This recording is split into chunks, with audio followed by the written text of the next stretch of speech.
Қайырлы күн, құрметті білім алушылар. Бүгінгі сабақтың тақырыбы тіл және технология. Оқу мақсаты мәтін үзінділерін тыңдай отырып, оқиғаның дамуы мен аяқталуын болжау. Етістіктің есімше, көсемше, тұйық етістік, шақырай түрлерін тілдесім барысында қолдану. Тыңдалым тапсырмасын мұқият тыңдаңыздар.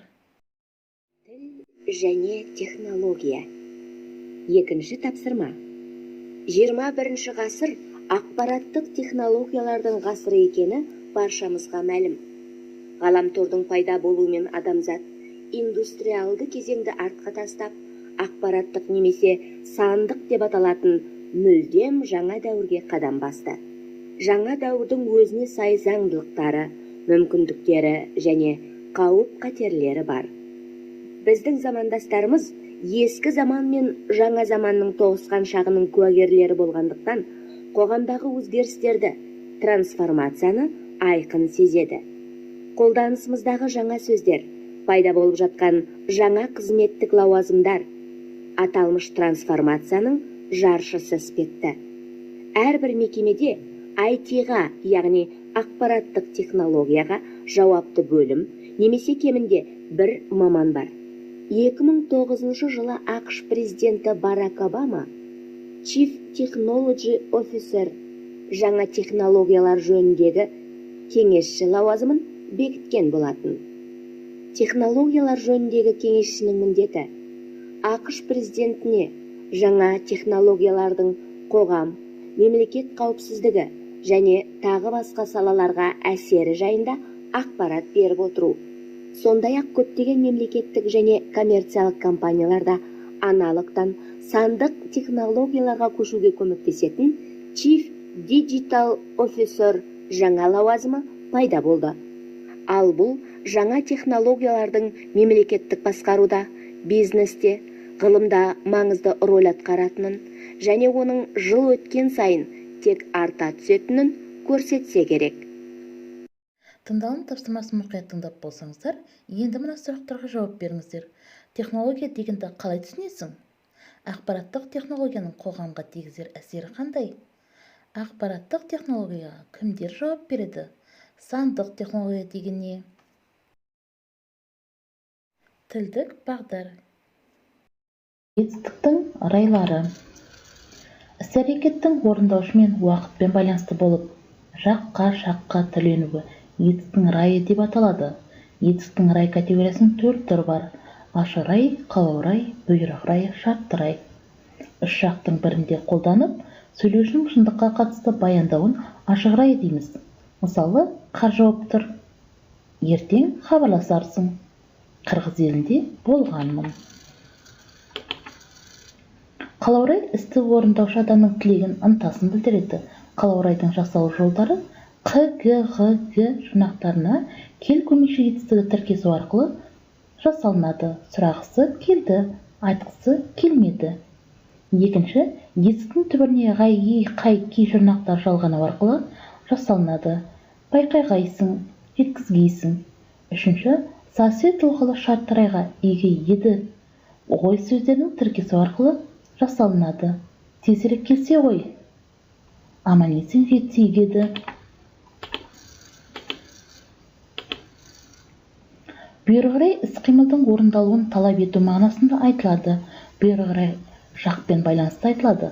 Мысалы, тыңда, орында, хабарласын. Үшінші жақтағы бұйрық райға сын-сын жұрнақтар жалғанады. Хабарласын, жеткізсін, көрсетпесін, тоқтатпасын. Бірінші жақтағы бұйрық райға көсемшенің ай-ей жұрнақтар жалғанады. Мысалы, жеңгейлік, орындайын. Бұйрық райдан кейін ш жұрнағы жалғаныпты айтылады. Орындайықшы, келіңдерші. Шартты рай іс-әрекеттің орындалу не орындалмауының шартын білдіреді. Шартты рай етістің түбіріне сасы жұрнақтар жалғану арқылы жасалынады. Көп оқысаң, көп білесің. Кешікпей келсең, көрер едің.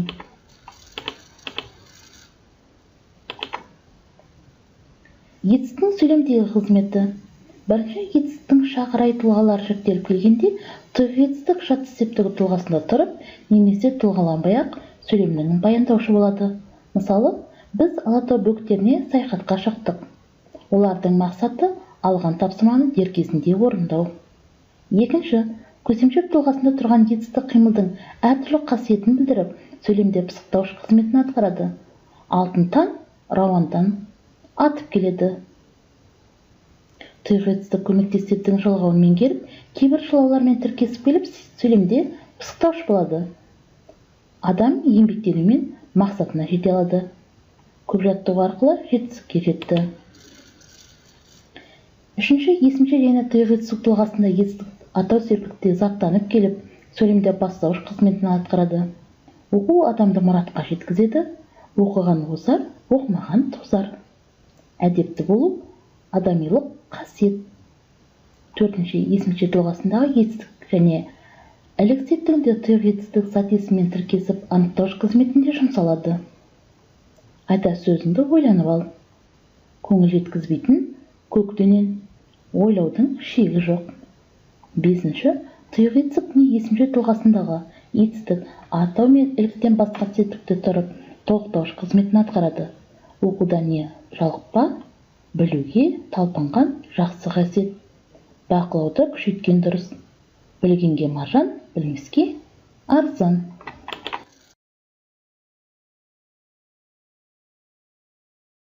Оқылым тапсырмасы. Оқулықты ашып, 5-ші тапсырма берілген.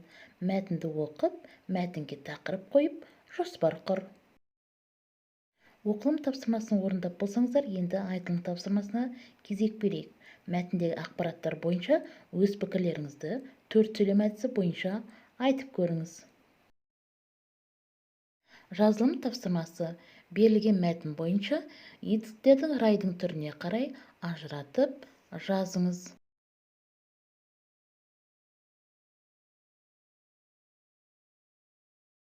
Құрметті білім алушылар, бүгінгі сабақ бойынша кері байланыс жасап, мұғалімдеріңізге SMS хат жазыңыздар.